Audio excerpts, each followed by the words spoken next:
এই আয়াতের শান-ও-নুজুল শুনলে আপনি বুঝতে পারবেন।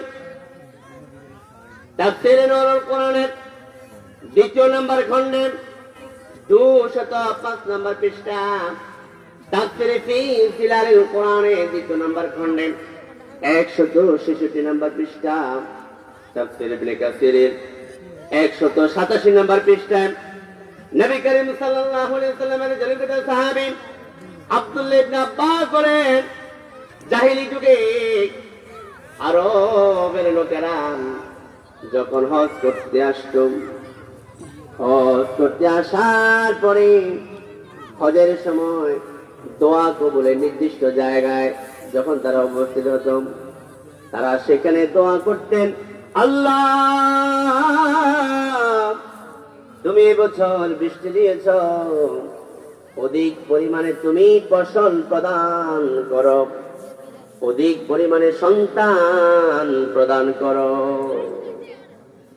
জাহিলি যুগের আরবেরা হজ করতে এসে হজের দোয়া কবুলের নির্দিষ্ট জায়গাগুলোর মধ্যে এসে তারা দোয়া করতেন, হে আল্লাহ তুমি এবছর অনেক বৃষ্টি দিয়েছ, এখন তুমি অধিক পরিমাণে ফসল প্রদান করো এবং আমাদেরকে অধিক সন্তান প্রদান করো। তারা দুনিয়ার জন্য পাগল পারা ছিল, দুনিয়ার জন্য তারা পাগল পারা ছিল, দুনিয়ার জন্য দোয়া করত, আখিরাতের জন্য কোনো দোয়া করত না। এমন সময় আল্লাহ তাআলা আয়াত নাযিল করলেন, রব্বানা আতিনা ফিদ দুনিয়া হাসানাতাও ওয়া ফিল আখিরাতি হাসানাতাও ওয়া কিনা আযাবান নার। আল্লাহু আকবার বলেন। এই আয়াতটা তখন নাযিল হলো। তাহলে আরবের জাহিলি যুগেরা দুনিয়ার কল্যাণের জন্য পাগল পারা ছিল, দুনিয়ার জন্য আল্লাহর কাছে প্রার্থনা করত।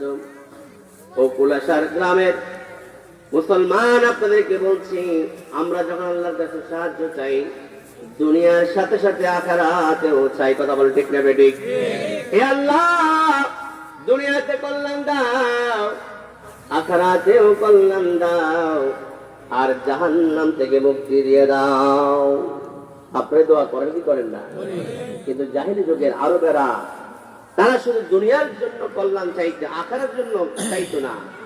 ইন দা টাইম আল্লাহ তাআলা এই আয়াত নাযিল করে দিলেন। আওয়াজ বলুন সুবহানাল্লাহ। এটা আমার যে গুরুত্বপূর্ণ আয়াত, এটা জীবন ঘনিষ্ঠ একটি দোয়া। এই দোয়ার ফজিলত তাফসীরে মারিফুল কোরআন